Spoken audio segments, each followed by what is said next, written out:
കളി അവർ ആദ്യം മോഷ്ടിക്കും, എന്നിട്ട് അവർ കിടന്ന് കരയും. ലമീൻ യമാൽ എൽ ക്ലാസിക്കോയ്ക്ക് മുമ്പ് റയൽ മാഡ്രിഡ് എന്ന് പറയുന്ന ക്ലബിനെ കുറിച്ചും അവിടുത്തെ പ്ലേയേഴ്സിനെ കുറിച്ചും പറഞ്ഞിട്ടുള്ള ഒരു കാര്യമാണ്.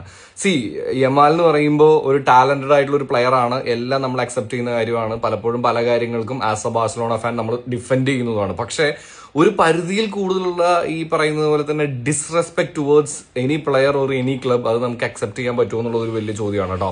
അപ്പോൾ AT പോഡ്കാസ്റ്റിൽ ആൻഡപ്പനാണ്. നമ്മുടെ കണ്ടന്റ്സ് ഇഷ്ടമാണെന്നുണ്ടെങ്കിൽ യൂട്യൂബിലാണെന്നുണ്ടെങ്കിൽ ഒന്ന് സബ്സ്ക്രൈബ് ചെയ്യുക, ഇൻസ്റ്റയിലാണെന്നുണ്ടെങ്കിൽ ഒന്ന് ഫോളോ ചെയ്യാന്ന് ഓർമ്മിപ്പിച്ചുകൊണ്ട് കാര്യത്തിലേക്ക് കിടക്കുകയാണ്. യെസ്, എൽ ക്ലാസിക്കോ ദേ എത്താനായിട്ട് ഇങ്ങനെ നിൽക്കുന്ന സമയത്ത് ഇതുപോലത്തെ ഓരോ സ്റ്റേറ്റ്മെന്റ്സ് പറയുന്നത് സ്വാഭാവികമാണോ എന്ന് ചോദിച്ചു കഴിഞ്ഞാൽ പണ്ടും ഇതുപോലെ അങ്ങോട്ടും ഇങ്ങോട്ടും ഒക്കെ പറയുന്ന സംഭവങ്ങളുണ്ട്. പക്ഷെ അതിനൊക്കെ ഒരു റെസ്പെക്ട് ഉണ്ടായിരുന്നു എന്നുള്ളതാണ്. കാരണം ഫാൻസ് പറയുന്നത് പോലെയും മറ്റ് മീഡിയാസിൽ സംസാരിക്കുന്നത് പോലെയും അല്ല ഒരു പ്ലെയർ പറയുമ്പോൾ.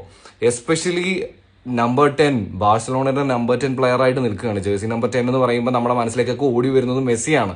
എന്തുണ്ടെങ്കിലും അത് ഗ്രൗണ്ടിൽ കളിച്ച് ഉത്തരം പറഞ്ഞ് തീർത്തിട്ടുള്ള ഒരാളാണ്. എന്നാൽ ഇത് കുറേയൊക്കെ സോഷ്യൽ മീഡിയയിലേക്ക് മാത്രം ഈ വായ്ത്താളമായി മാറുന്നത് പോലുള്ള ഒരു ഫീല് വരുന്നുണ്ട്. അതിനോട് ആസ് എ ബാഴ്സലോണ ആരാധകൻ എനിക്ക് അത്ര വലിയ യോജിപ്പൊന്നുമില്ല.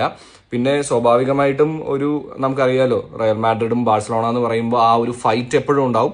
അതൊരു പരിധി വരേക്കും വേണം എന്നുള്ളതാണ്. പക്ഷെ എപ്പോഴും അതിനൊരു ഒരു റെസ്പെക്ട് ഉണ്ടാവണം എന്നെനിക്ക് തോന്നി. ഇതാണ് എനിക്ക് ഈ വിഷയത്തിൽ തോന്നിയ കാര്യം. ഇനി നിങ്ങൾക്ക് എന്താണ് ഈ വിഷയത്തിൽ തോന്നിയെന്നുള്ളത് താഴെ കമന്റ് കറോ.